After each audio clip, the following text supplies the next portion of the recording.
Good afternoon, students. Today is Wednesday, 20 April 2022. This will be our third and final lecture on the essay by Gerald Dworkin entitled Paternalism. We have a few sections to go. I want to begin today by discussing something Dworkin talks about in section 4 of his essay. And let me show you. This is section 4 at the top of page 69. You can see the 4 here. Dworkin wants to be clear about a distinction between paternalism and non-paternalism. So he gives an interesting example of what he considers to be non-paternalism. It involves labor legislation. So the idea is, imagine a workplace or an industry filled with workers. The workers are such that each of them would be happy if their work week was limited to 40 hours. Each worker would be happy if the work week were limited to 40 hours. Unfortunately for the workers, they cannot agree among themselves to limit their hours. If even one person works more than 40 hours in order to earn more money, other workers will feel pressured to do so. Perhaps their family members will say to them, so-and-so is working 50 hours a week and making more money than you. Why are you working only 40? So the effect would be for everyone to feel pressure to work more than 40 hours, even though we're assuming nobody wants to work more than 40 hours. They would all be happy to work no more than 40. Now, suppose a law is passed. The law says nobody may work more than 40 hours per week. All of the workers will be happy now. Is that legislation paternalistic? The motives of the legislators may well be paternalistic. The legislators are imposing a 40-hour limit for the good of the workers. They want the workers to have more time for their families and other activities. So Dworkin says the motivation for that law may well be paternalistic, but that doesn't make it paternalistic because there may well be another justification for it. And that other justification is to give effect to the desires of the workers. Right? The law precludes anyone from working more than 40 hours a week, and so nobody could feel any pressure to work more than that. You could always say, I can't work more than 40, even if I wanted to, because the law prohibits it, and I'll get in trouble, or my employer will get in trouble, or we'll both be in trouble. So this is an interesting case because the desires of the workers are being fulfilled by the legislation. Even though the legislation is coercing them, it's telling them you must not do such and such, and if you do, you'll be punished in some way. The purpose of the legislation is to give effect to the workers' desires. It's not to thwart or frustrate their desires. And therefore, it's not, strictly speaking, paternalistic.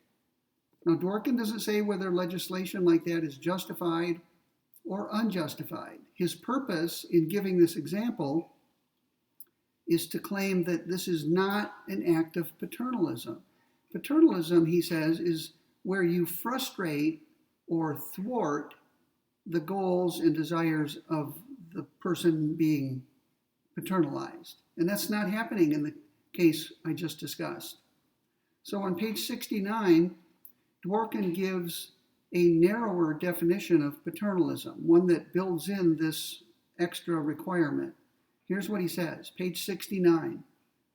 Paternalism might be thought of as the use of coercion to achieve a good which is not recognized as such by those persons for whom the good is intended.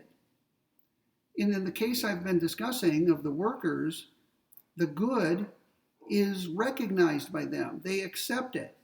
In fact, many of them would be happy with this legislation because now they have an excuse not to work more than 40 hours. If anybody, such as a family member, says you're lazy, you should be working more than 40 hours to provide for your family, the answer would be, I can't. It's illegal. And you don't want me to get in trouble with the law, and I don't want to get in trouble with the law. So the point is, sometimes the law steps in to coordinate things for people. And the effect may be to make everyone's situation better. And that may even be the motivation for it. But it's not, strictly speaking, paternalistic. Paternalism always involves doing something against someone's will, something that thwarts or frustrates people's desires. And that's not what's happening here. Therefore, this is not a case of paternalism.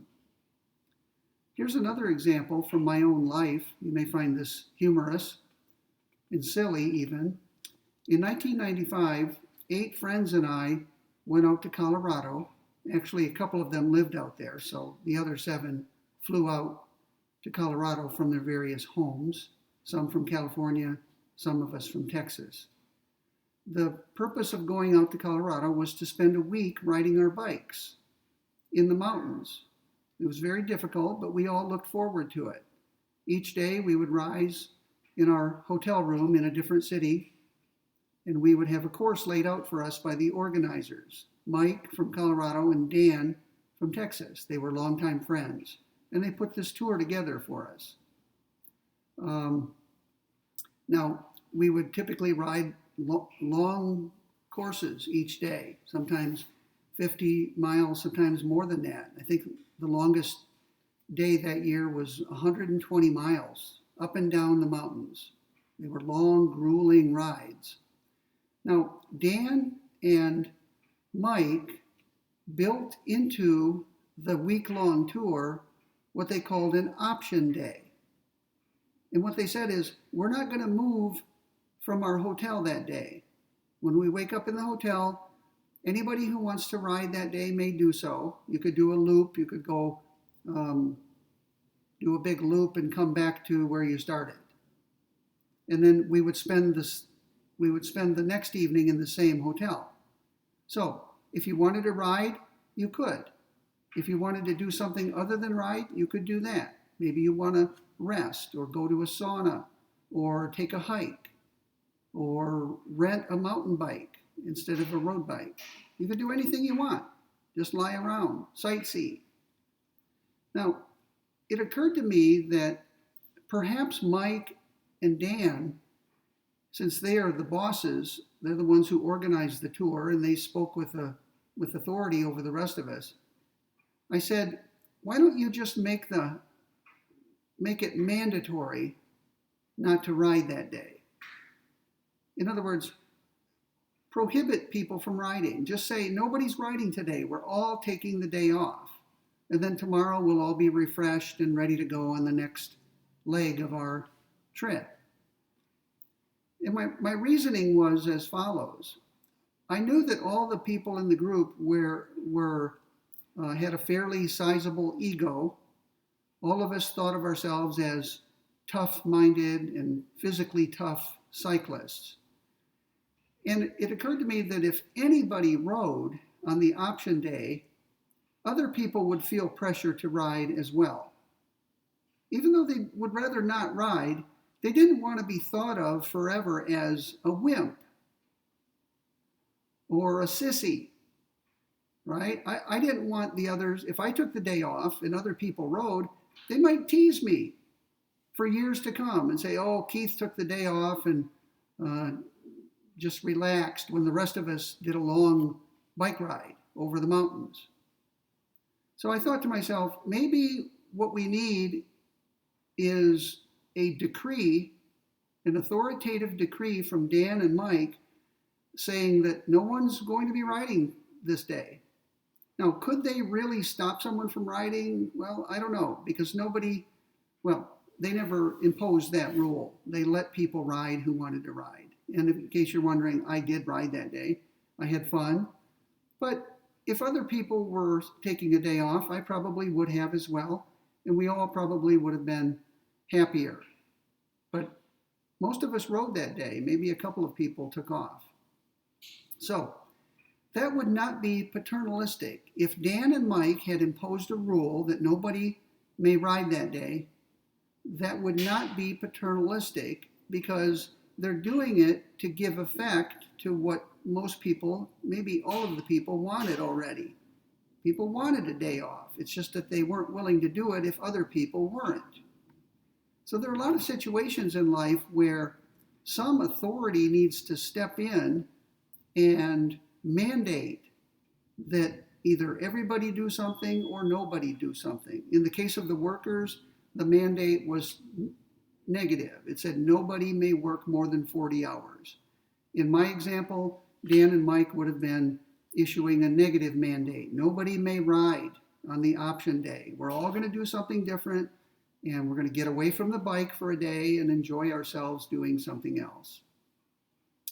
Okay, so the purpose of that section, I think, is to show you that you should not be confused.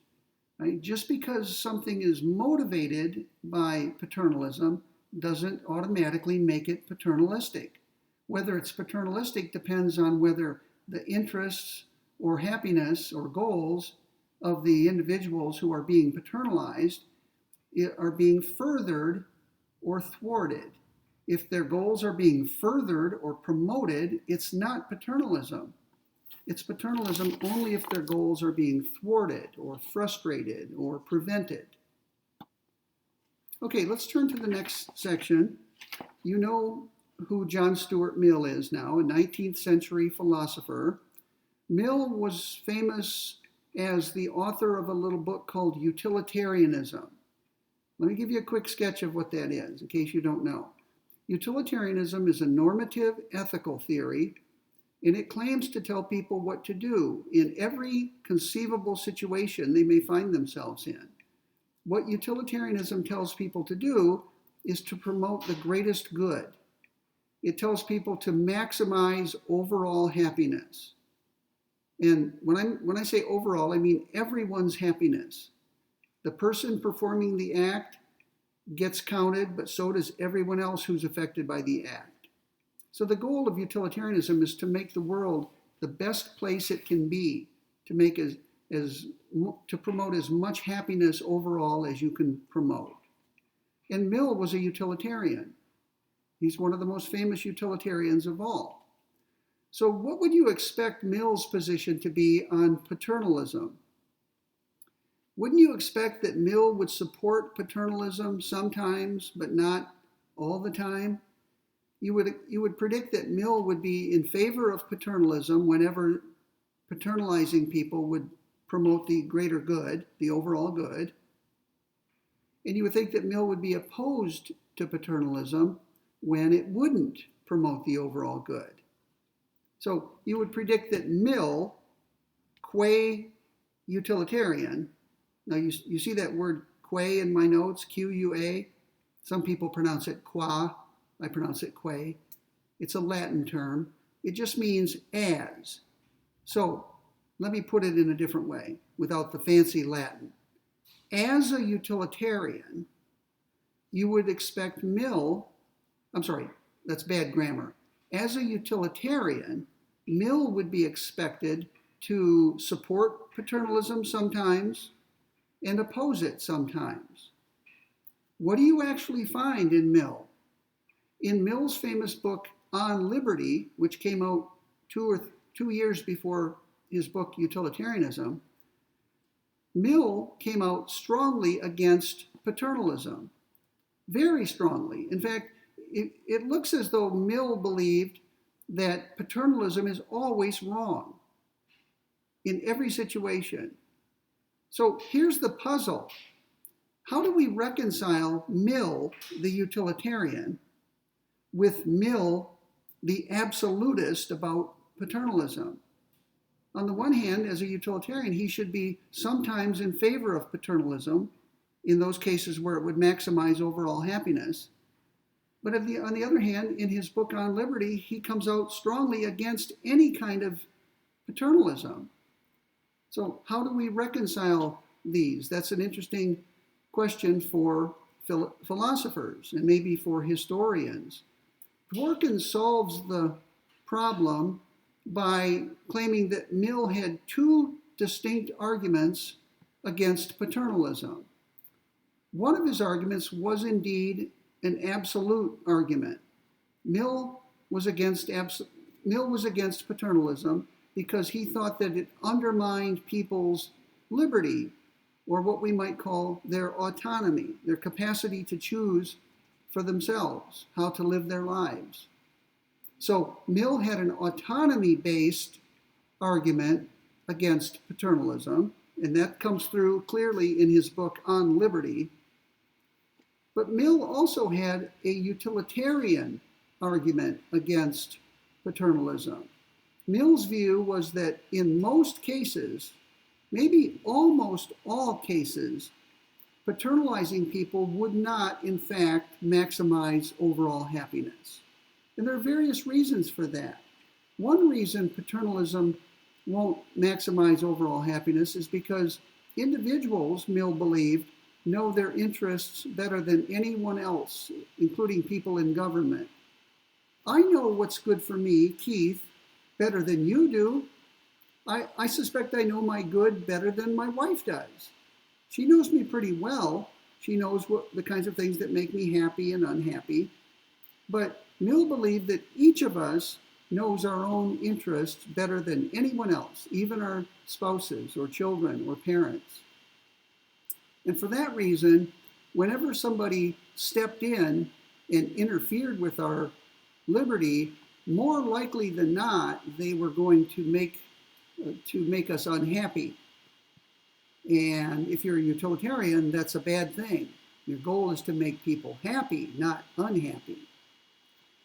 So let me step back for a moment and summarize what Dworkin is saying. Dworkin is saying, I have read Mill carefully, and I have discovered that he has two different arguments against paternalism. One of them is based on happiness. Paternalism has bad consequences for happiness, more often than not. Also, the second argument is that paternalism undercuts people's autonomy, their capacity to decide for themselves what to do and how to live. So you could say that Mill was ambivalent about paternalism. He was against it, but for two different reasons. It undercuts autonomy, and it tends to promote unhappiness, which goes against the utilitarian goal, his utilitarian goal. Mill believed, and here's a quotation from page 75, Mill believed that to be able to choose is a good that is independent of the wisdom of what is chosen. So even if you freely choose to do something that backfires on you and makes things worse for you, still something good was involved in your action. The fact that you chose it, the fact that you were able to choose it. You exercised your autonomy. Unfortunately, you made things worse for yourself. But the fact that you exercised your autonomy was a good thing about it. It's always good that people exercise autonomy, that they govern their own lives rather than letting other people govern them. Mill was a strong believer in what he called individuality. Each of us is a distinct individual. Each of us knows better than anyone else what our interests are. Each of us is capable. Now, he's not talking about children or people who are intellectually challenged. He's talking about normal adults.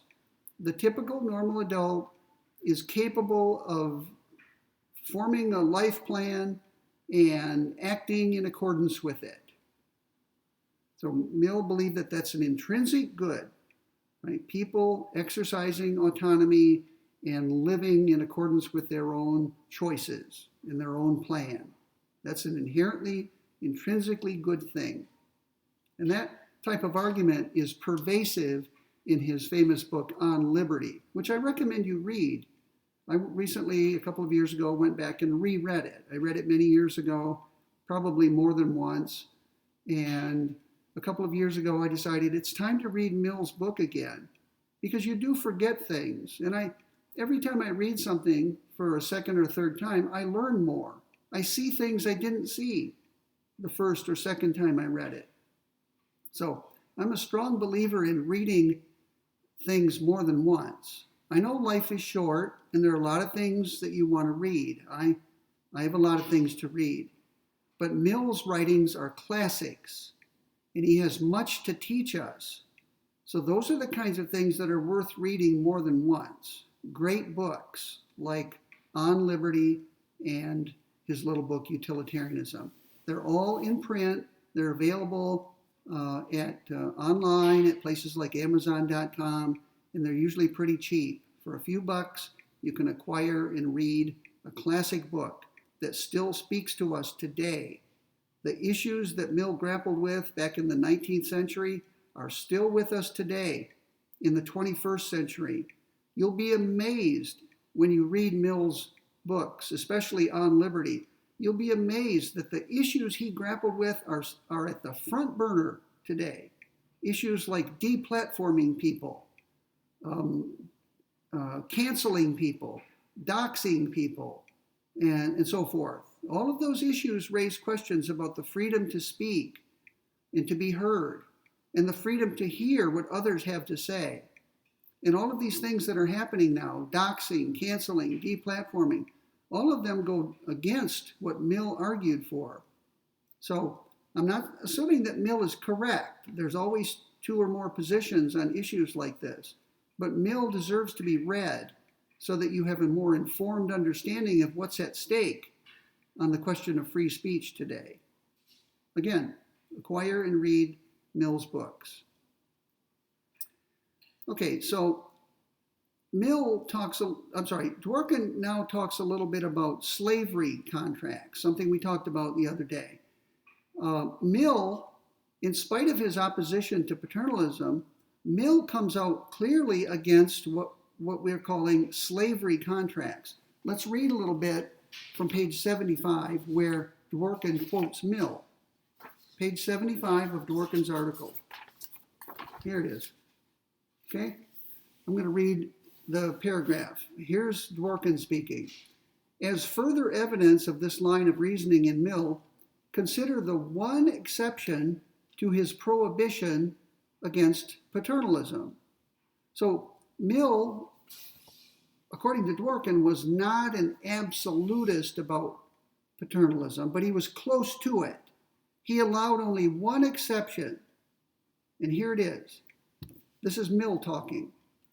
In this and most civilized countries, for example, an engagement by which a person should sell himself or allow himself to be sold as a slave would be null and void, neither enforced by law nor by opinion.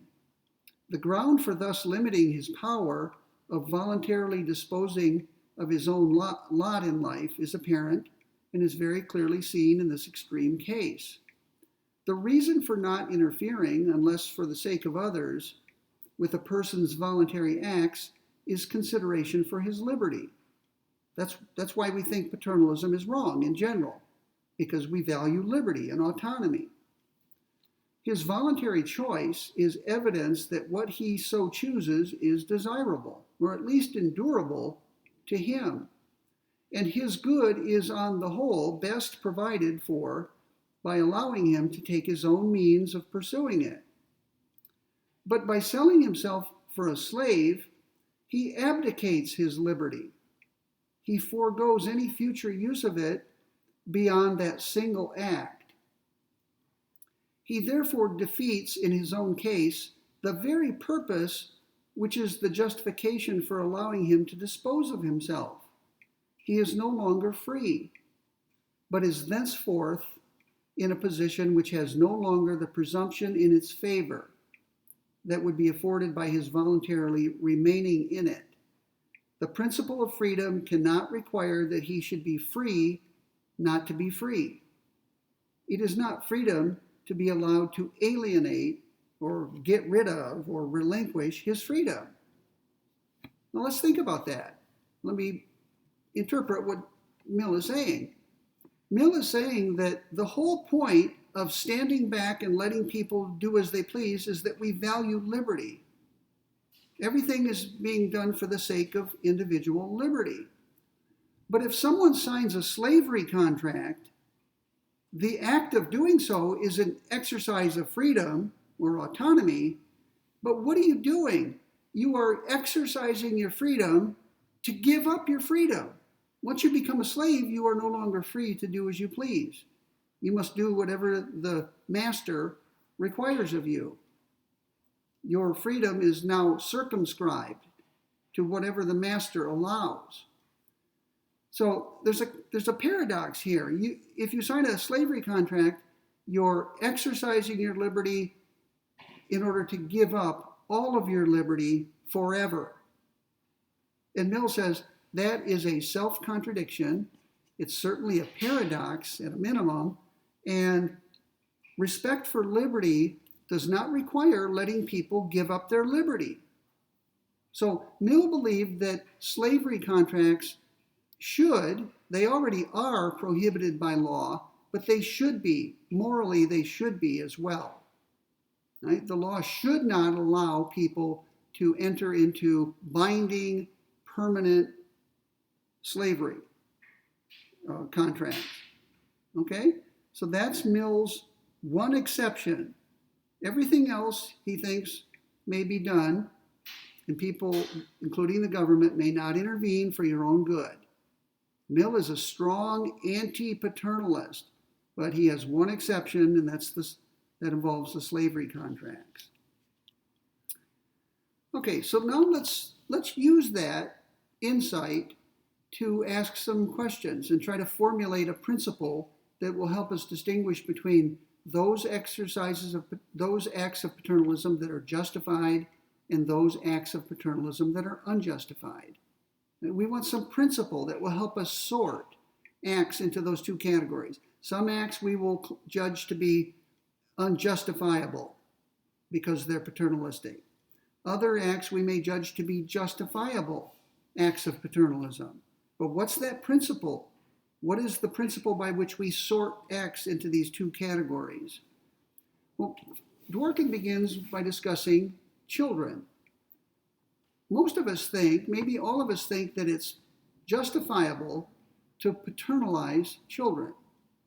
We have no problem when adults make decisions for children that restrict their liberty for their own good. In fact, we would probably hold the view that if a parent didn't do that, he or she would be a bad parent.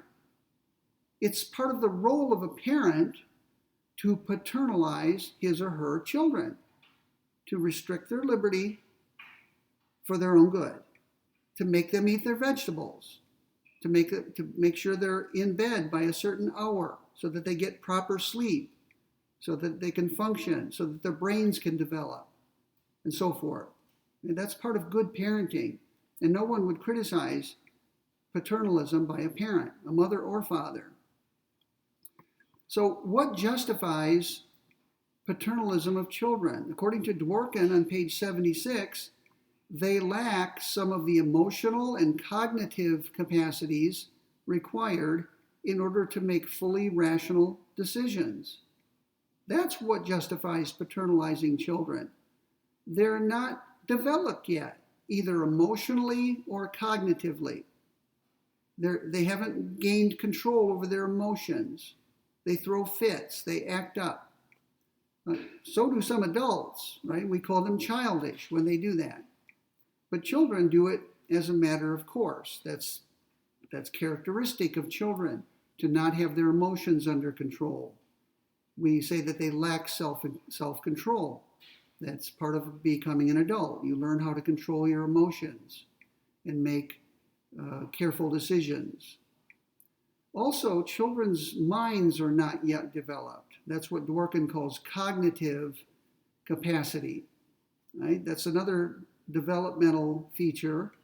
As you grow older, there comes a point where we consider you an adult. It doesn't happen overnight. It's a process, not an event. But we can say that a 12-year-old is not cognitively developed and therefore needs to be paternalized.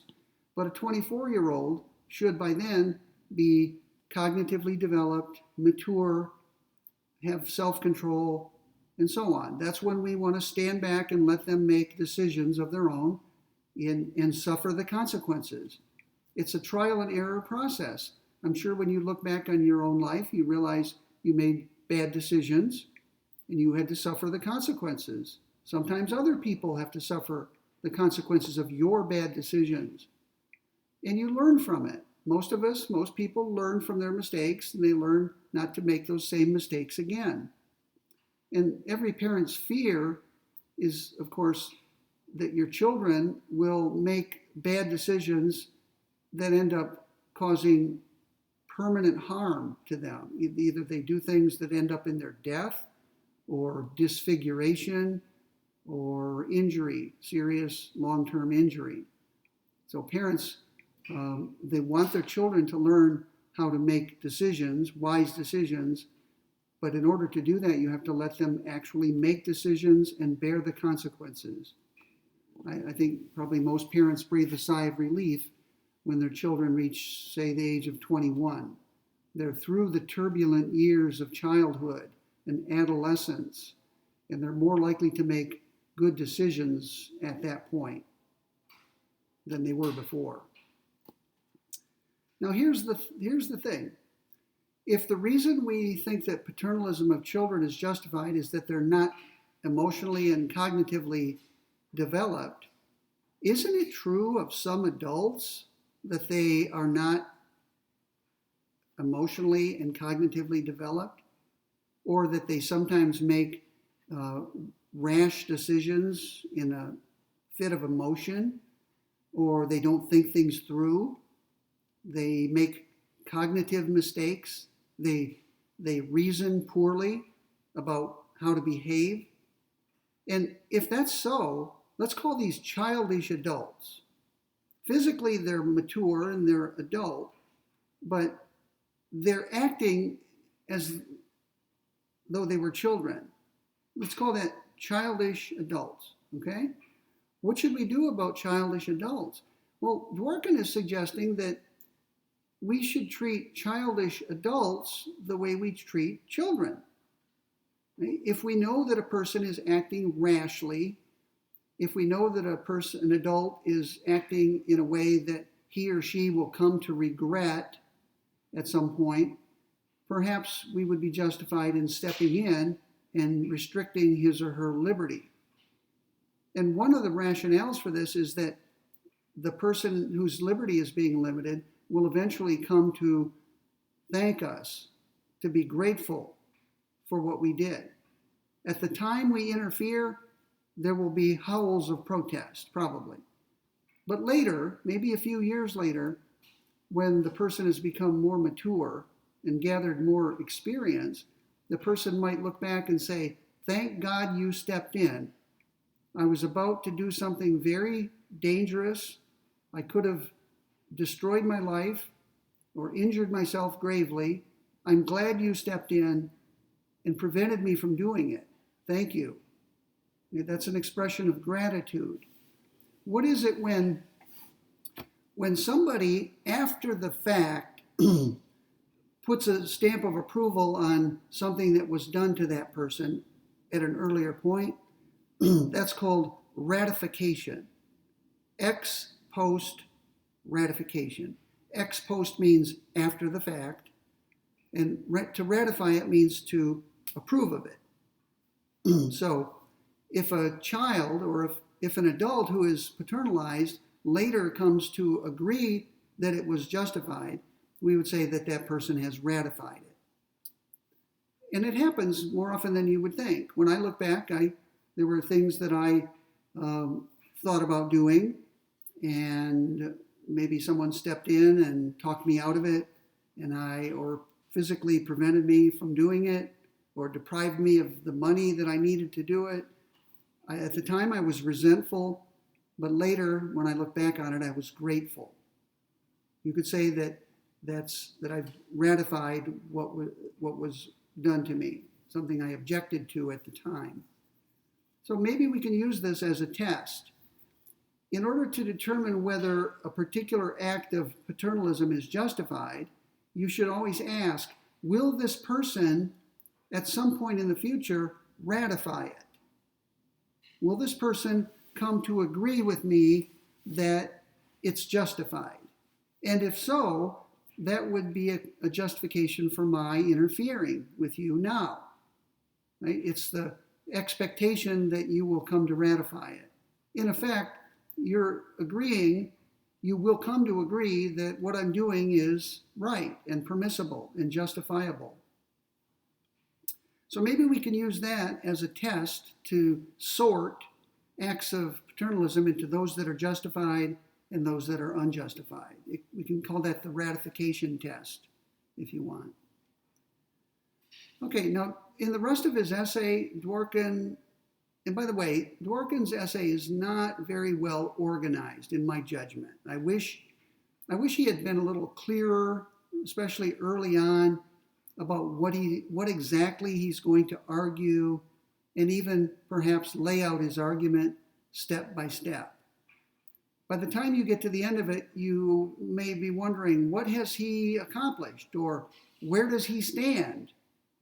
And I think, having read the essay more than once carefully, as well as other things that Dworkin has written, I think in this essay, Dworkin's goal is to avoid both of the extremes.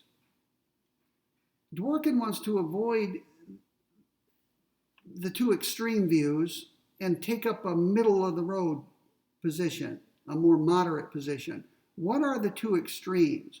Well, Dworkin, if you look at my page 7 of my lecture notes, Dworkin, it seems to me, wants to reject two extreme views. He wants to reject the view that paternalism is always wrong, and he wants to reject the view that it's never wrong.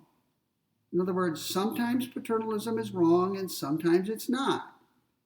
If you want to turn that around, you could say sometimes paternalism is justified and sometimes it's not justified.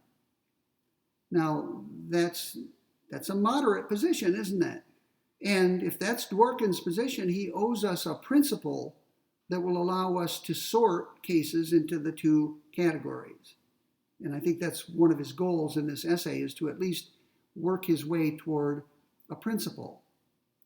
Dworkin does say later in the essay that there should be a presumption against paternalism.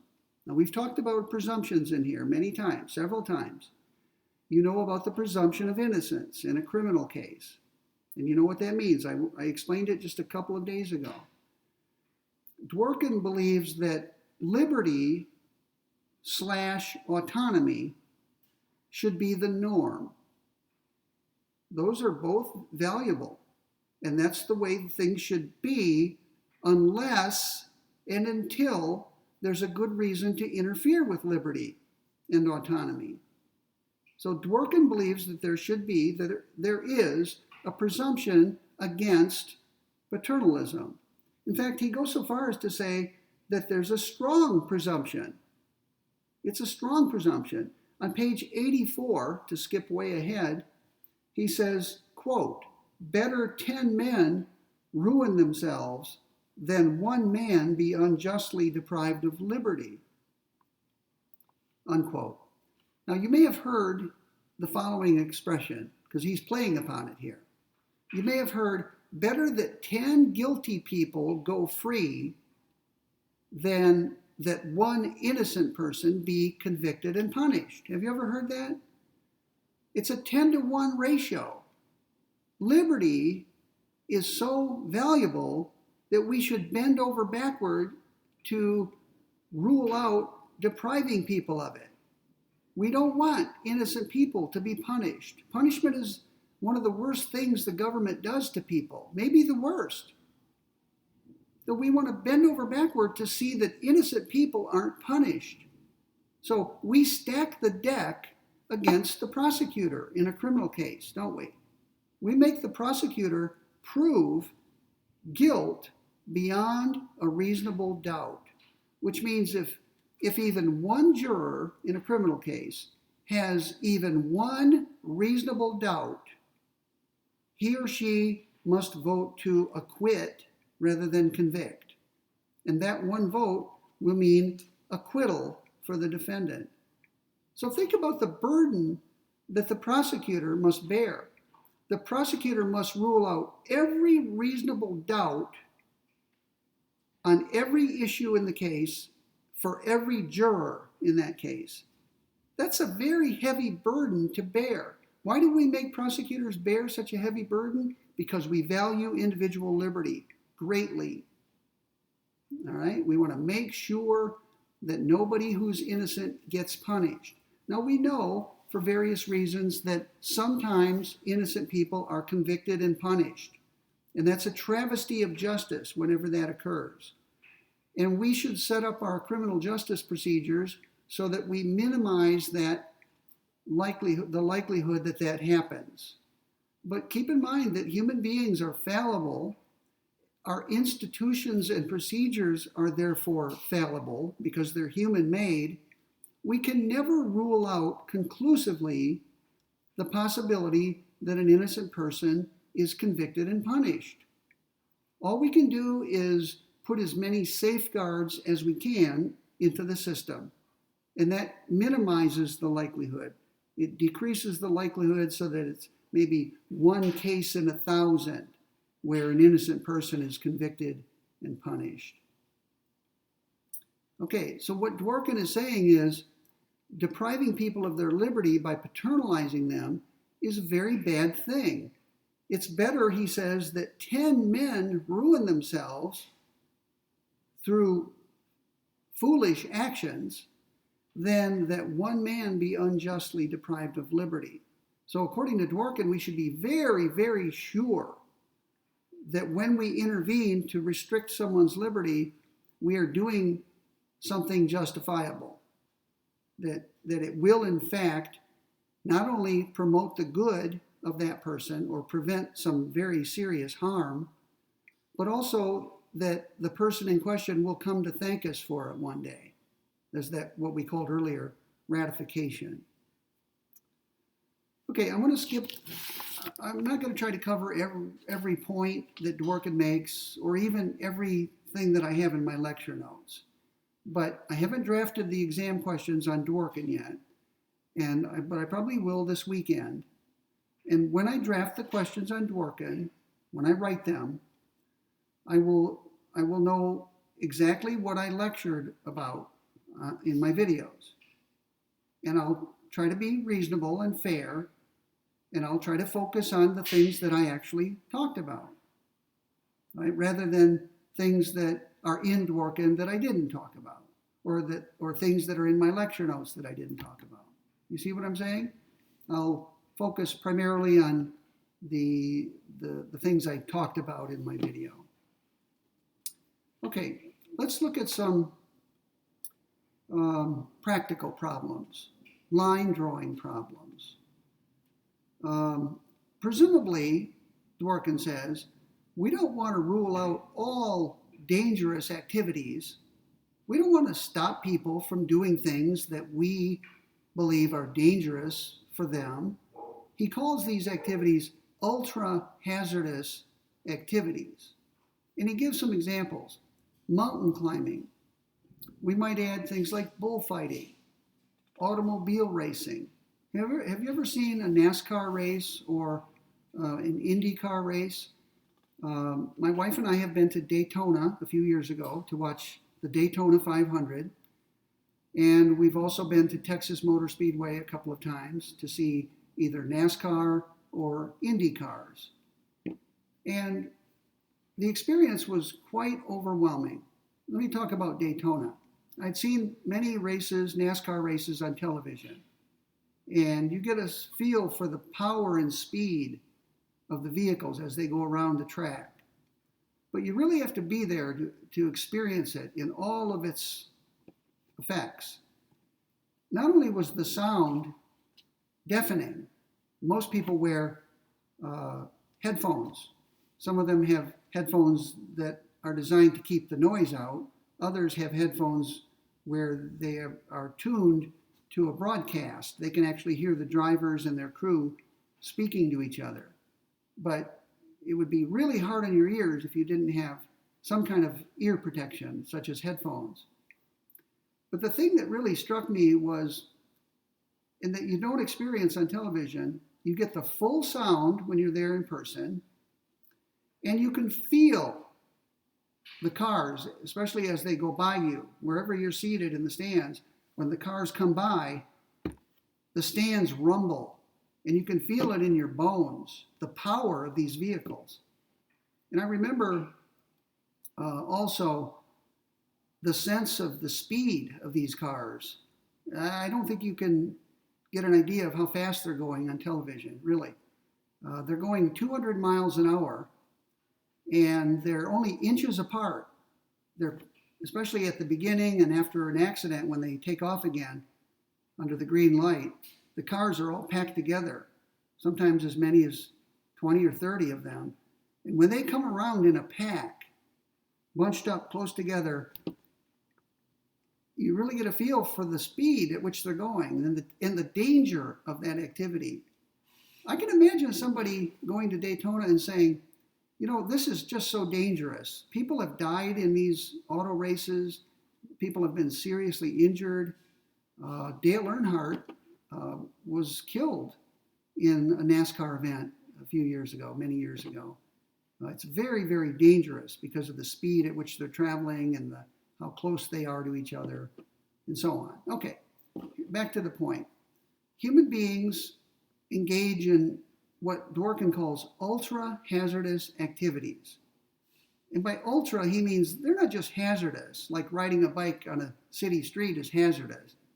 They're ultra-hazardous, excessively hazardous. Climbing a mountain, especially a mountain such as Everest, is extremely dangerous. People die ascending and descending Everest every year, like clockwork.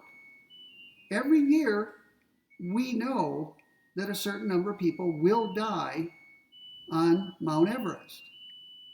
Everybody who climbs Mount Everest knows the statistics. They do it anyway, in spite of its danger to themselves.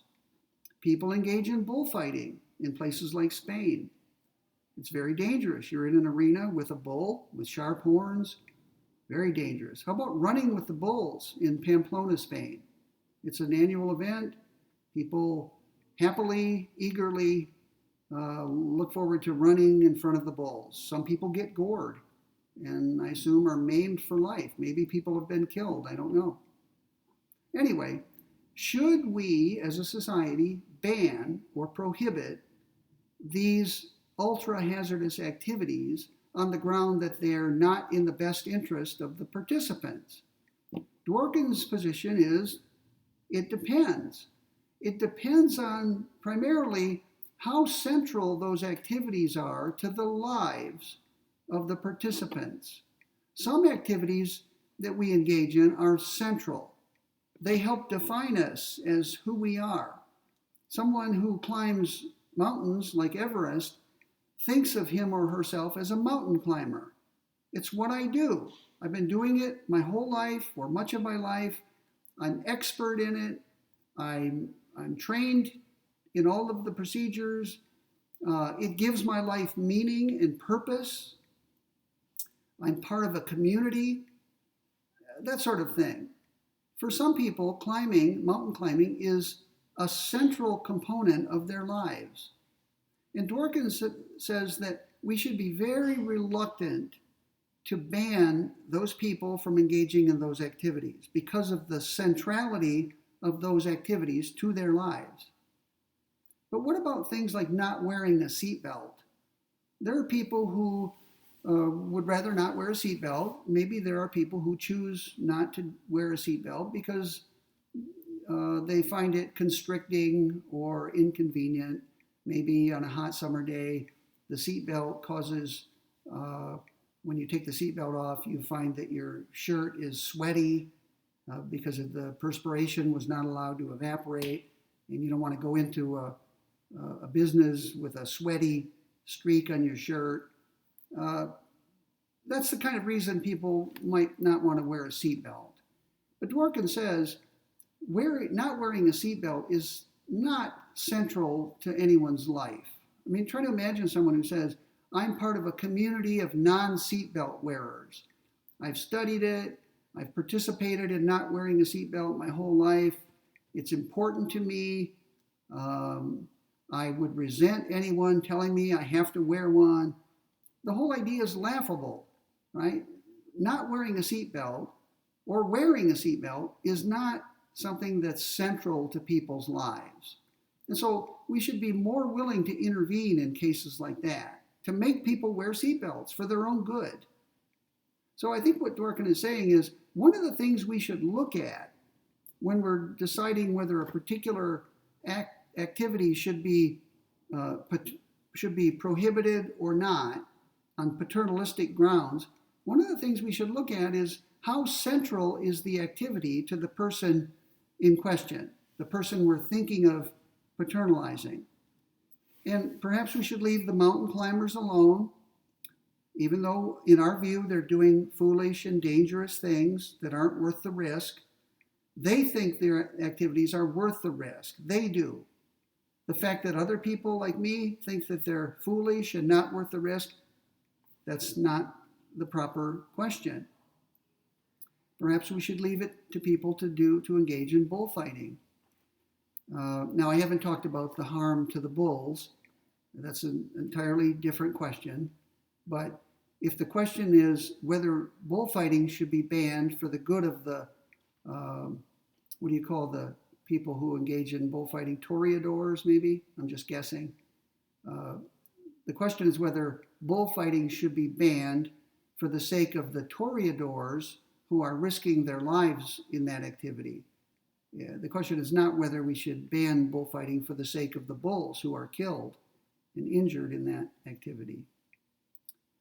Okay, so that's the first sort of thing we should look at, according to Dworkin. Always look at how central the activity is to the person in question. Another point Dworkin makes is this. Sometimes, if we're thinking of intervening in someone's life for that person's own good, we should always ask whether there's some other way to promote that person's good or to prevent that person from being harmed that doesn't require violating that person's liberty or autonomy. In other words, is there a less restrictive alternative to restricting liberty? Here's how Dworkin puts it on page 84. He says, quote, "If there is an alternative way of accomplishing the desired end without restricting liberty, although it may involve great expense, inconvenience, etc., the society must adopt it." So suppose we're thinking of requiring that people buy a special type of car that is so constructed that when you get in an accident, you are protected from injury. But suppose that car is very expensive and it would impose a great burden on people to have to buy a car like that. Remember, our goal is to protect the people driving. We decide that we will do that by making everyone buy this special car, which is very expensive. The question is there some other way to protect people from accidents that is less costly to the people involved or to society generally? There may be. Maybe we should put up more guardrails at dangerous turns in the road. Maybe we should invest in a new type of barrier on freeways that goes in between the lanes so that if people are not paying attention, they don't drift into other lanes. As you know, a great deal of expense is incurred to prevent highway accidents or to minimize the harm if highway accidents occur.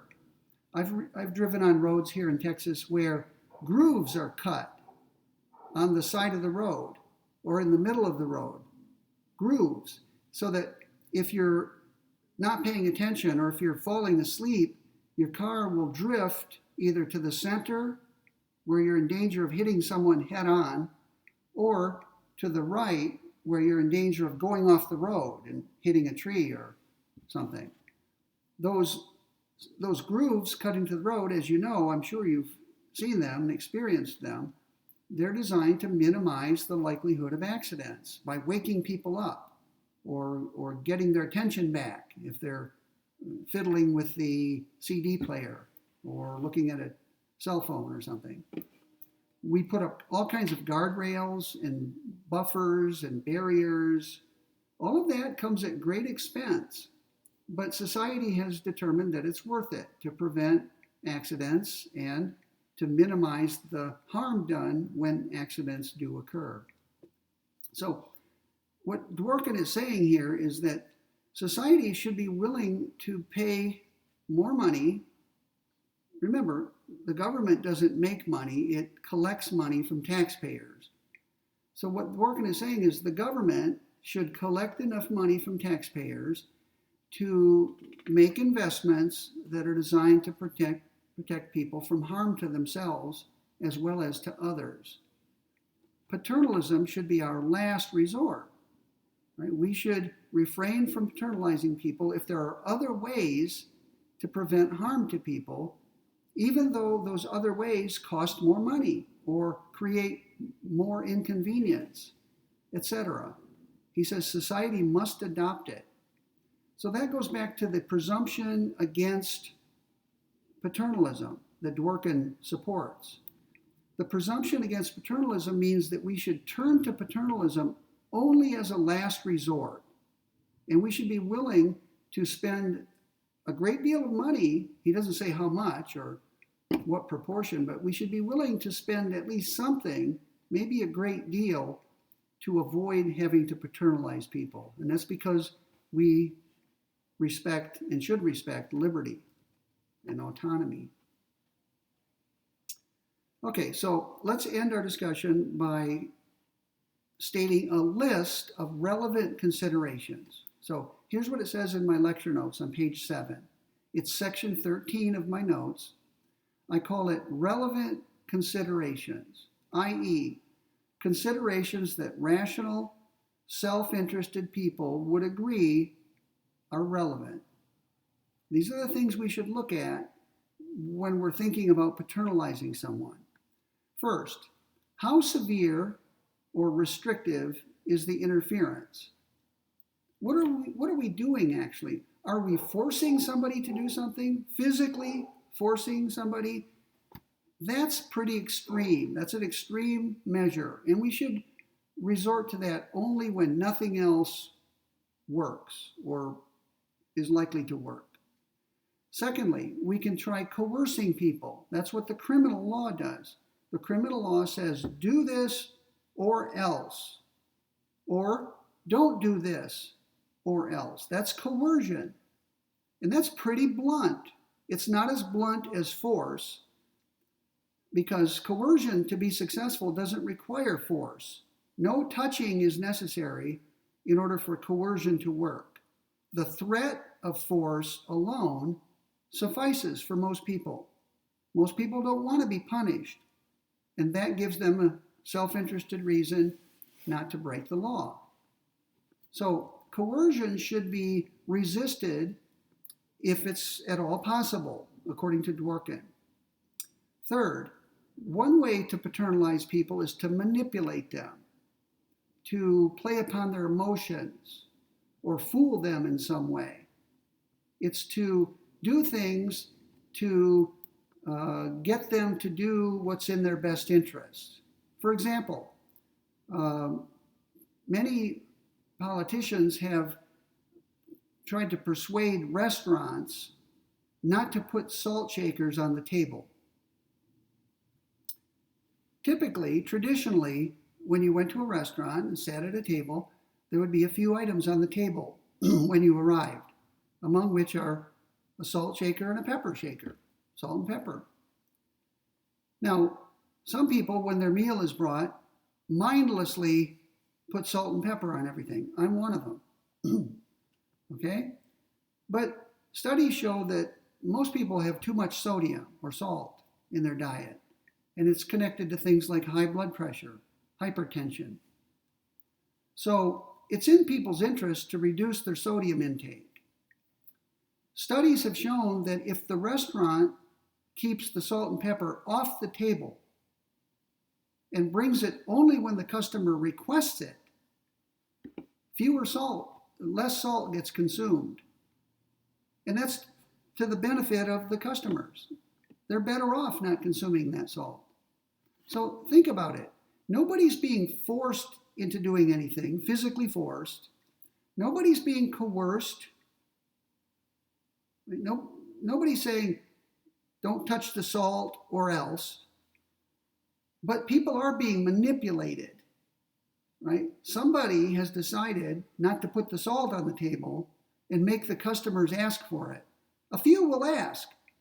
I've been in restaurants where I've asked, would you please bring some salt and pepper to the table? I don't see any here. And they do. They will. But some people who would put salt on their food if it was there in front of them may not put it on. They may not ask for it. They may forget all about it and eat their meal without it. And they're probably better off without it. So what we have here is a case of manipulation. People are being manipulated into not eating salt by the simple act of not putting it on the table. And there are lots of things government can do like that. Governments can manipulate people in all kinds of ways. They're kind of nudging you. In fact, 2 scholars have written a book called Nudge. They're advocating that government nudge people into doing things that are good for them. Not force them, not coerce them, but gently nudge them. Set the situation up in such a way that it's easy for people to do what's in their best interest. It's a very interesting area for research. It's called behavioral economics, where economists try to figure out ways to set up situations where people automatically do what's in their interest without even thinking about it. But it is a form of manipulation. So I think what Dworkin is saying here is, other things being equal, if you have a choice between forcing someone to do something and coercing, you should choose coercion. Other things being equal, if you have a choice between coercing someone and manipulating someone, you should manipulate, because it's not as blunt, right? It doesn't involve a threat. Threats are pretty harsh, aren't they? And if you can avoid even manipulating people, if you can get people to do what's in their best interest simply by providing them with information, then you should choose that. That's called rational persuasion. You provide information about the dangers of certain courses of activity, and you trust that the person cares enough about him or herself to act upon that information and choose wisely. So maybe instead of taking the salt off the table, maybe the restaurant will put a note on the menu. And it may say something like, the Food and Drug Administration has determined through scientific studies that most people consume too much sodium. And the studies also show that excessive intake of sodium is related to serious health problems such as hypertension. A certain percentage of people reading that on the menu will decide of their own volition to either not use any salt at all or to put only a little sprinkle instead of a substantial amount. So that would be arguably not even paternalism. So what Dworkin is saying is, if you can achieve the result without paternalizing at all, then you should do it. If you have to manipulate, coerce, or force someone to achieve the result, you should prefer manipulation. If you have to coerce or force to achieve the result, choose coercion. Force should always be a last resort. Another thing we haven't talked about, but we should, is irreversibility. Some decisions people make are reversible, and some are irreversible. Death, for example, is irreversible. Once you're dead, you're always dead. There's no such thing as being dead and then coming back to life. at least in a bodily form. So people who are doing excessively dangerous things and appear not to be aware of the dangers may be paternalized. At least a better case can be made for paternalizing them than someone who's doing something that would cause reversible harm. So we should be more willing to intervene and restrict people's liberty when what they're about to do is irreversible. The harm they're about to do to themselves is irreversible. And many people who are prevented from killing themselves, I assume, eventually come to thank those who intervened. They say, thank God you were there. Thank God you came to my assistance when I was about to harm myself, maybe kill myself. I've had a wonderful life. I hope to have many more years of happiness. But thank you so much, because had you not intervened, I would not even be here to have this wonderful life I have. Also, what about drug addiction?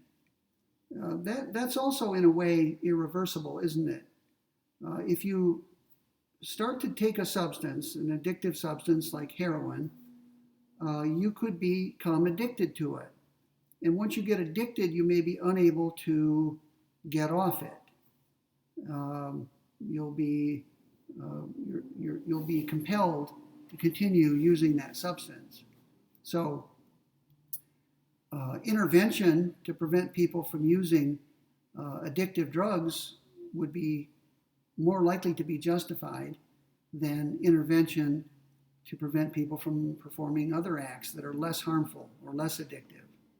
So we should be more willing to paternalize to keep people from getting addicted to things like heroin.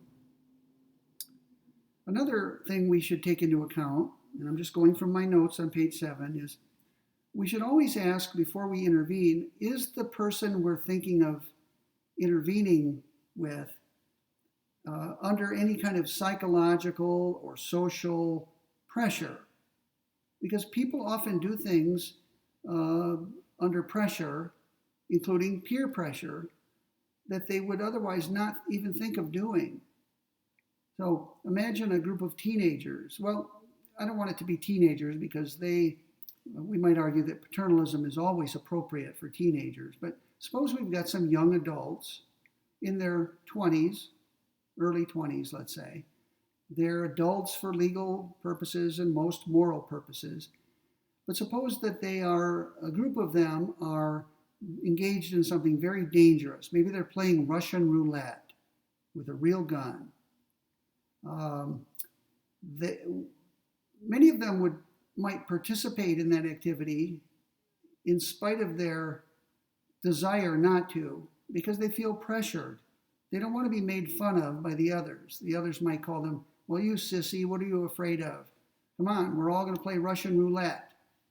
I hope you know what that is. I'm not going to explain it. You can look it up if you don't.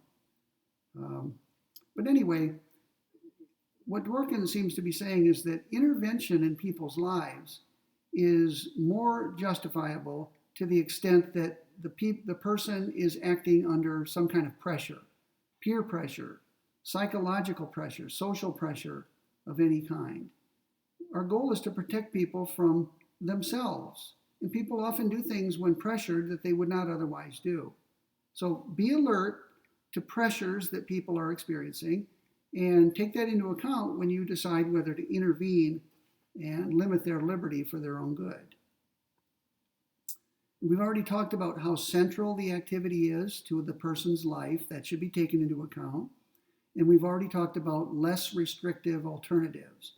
Is there some way to achieve the good or the prevention of harm that doesn't involve restricting liberty or doesn't involve the same extent of limiting liberty? Maybe we don't have to limit the liberty as long or in such a crude way.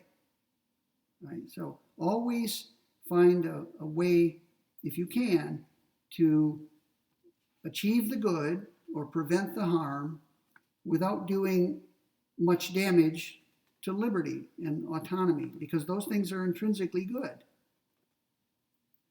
So Mill is an extreme anti-paternalist. You can see that. He allowed just that one exception. Slavery contracts, he says, may not be legally enforced. They are null and void. So don't even bother trying to enter into a slavery contract because the law will not enforce it. And you will always be free to leave if you choose. The law will always defend your right to leave the relationship. Joel Feinberg, remember, he was my teacher. He wrote the 4-volume book on the moral limits of the criminal law. We talked about the harm principle, the offense principle, legal paternalism, and legal moralism. Feinberg was also an anti-paternalist. So he's in the same ballpark as Mill. Both Mill and Feinberg were anti-paternalists. Dworkin is against paternalism, so I guess we would call him an anti-paternalist, but he's not as extreme as Mill and Feinberg. It seems to me, on reading Dworkin, that he's willing to allow more paternalistic behavior than Mill or Feinberg would be. He's more moderate than they are. He's still against paternalism, but he's willing to allow it in more situations, I think.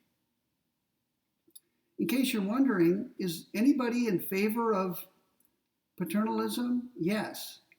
A philosopher named Sarah Conley, who teaches in Maine, at Bowdoin College in Maine, has written a book entitled Against Autonomy, the case, what's the subtitle? The Case for Coercive Paternalism.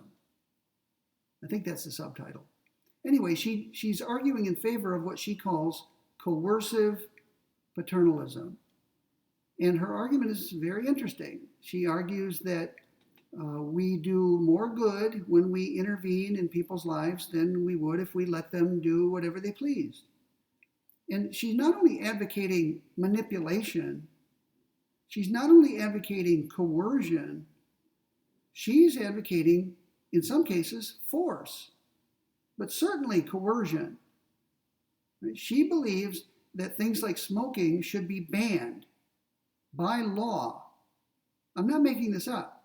She said it should be as illegal to smoke a cigarette as it is to shoot up with heroin. Okay? In other words, cigarettes should be treated like hard drugs, in her view, and punished. People who are caught with cigarettes, smoking cigarettes, should be apprehended, tried, and if found guilty, punished. Now, she doesn't say what the punishment should be, but even if it's a fine, that's still a pretty serious act by the state. So she's an extreme paternalist. Her argument is so extreme, I confess that when I first saw her book, I thought she was going to be playing devil's advocate. I thought that she could not possibly really believe what she's arguing for.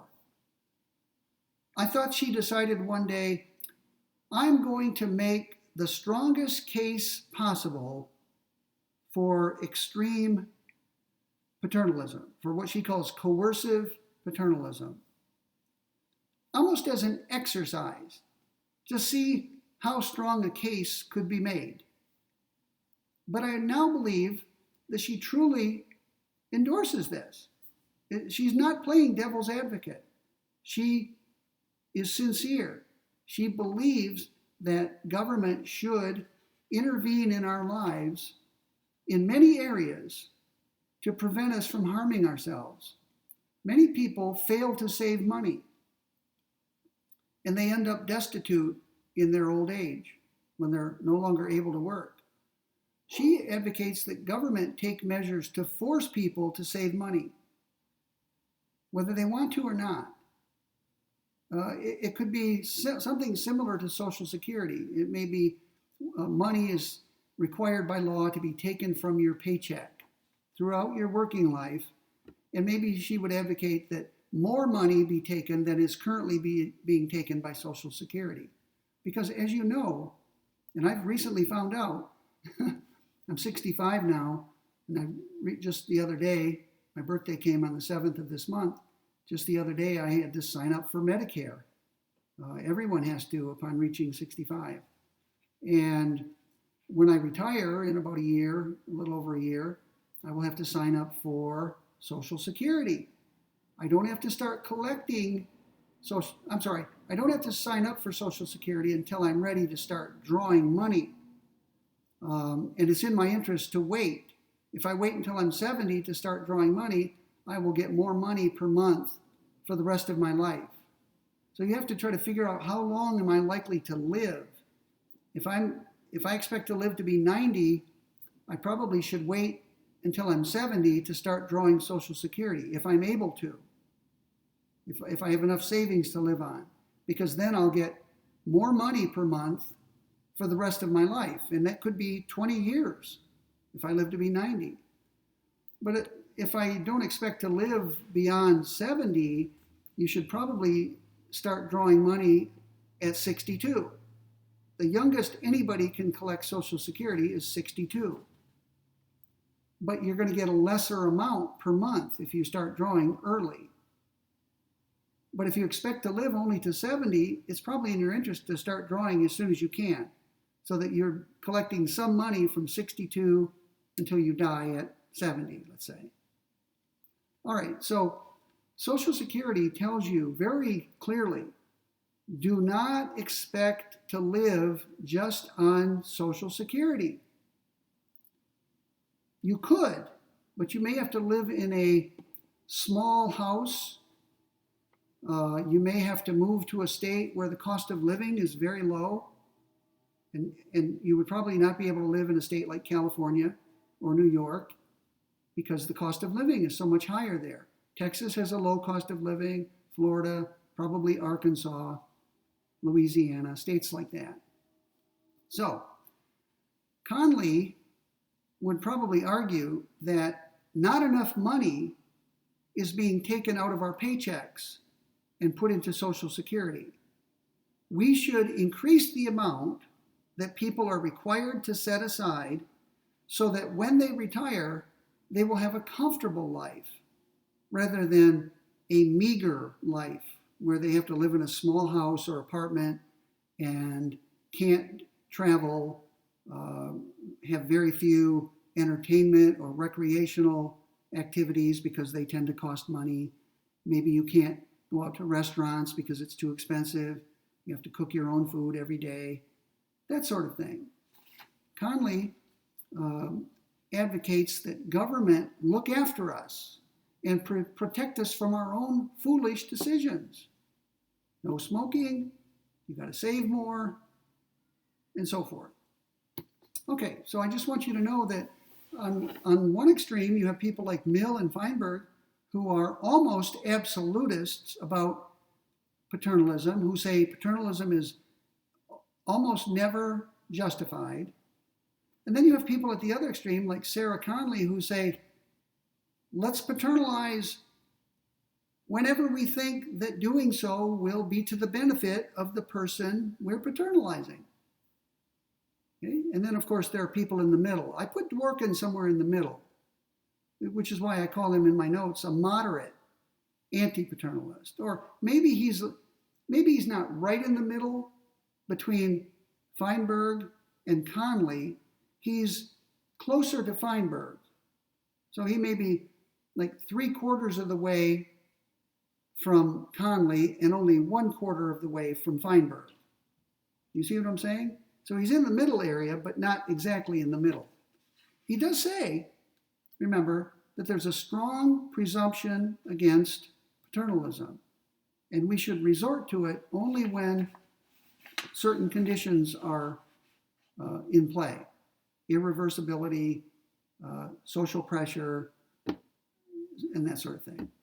Okay, the chart on page 8 is just designed to locate Conley. Conley is willing to use extreme measures such as coercion or even force, and she's willing to do so even when the behavior in question is fully voluntary. Even when the person has thought it through and has come to a conclusion, I'm going to participate in activity X. Conley says if that activity is not in your long-term best interest, the state is justified in coercing you or even forcing you to prevent you from doing it. Pretty extreme view. But remember, she's well-meaning. Whatever you say about Conley's argument, her intentions are pure. She cares about people, and she wants people to live good lives. So her intentions are good. She's arguing in good faith. She thinks that we allow a lot of misery to occur. Why do we worship freedom and autonomy, she thinks? Why we worship it. But why? There are cases where people misuse their liberty and make foolish and stupid decisions that end up ruining their lives. Good people wouldn't stand aside and let that happen. Good people would intervene forcibly, if necessary, to protect people from their foolish, dangerous, rash, and unwise decisions. Okay, I hope you learned something. We're done discussing paternalism now. You will be tested on it, of course, but we will no longer be discussing it. We're going to turn to the next reading next week. It's by Douglas Huzak. It's about drug decriminalization, and I will be posting his article probably today, certainly no later than tomorrow. So you should read it over the weekend before you watch my next lecture. We're almost done with the course. After today, we have just 3 days remaining, 3 more lectures. All of them will be on Huzak's essay. Okay, so have a great weekend. And remember, keep studying along the way. Don't put it off, all of it off till the end. Okay, see you next time.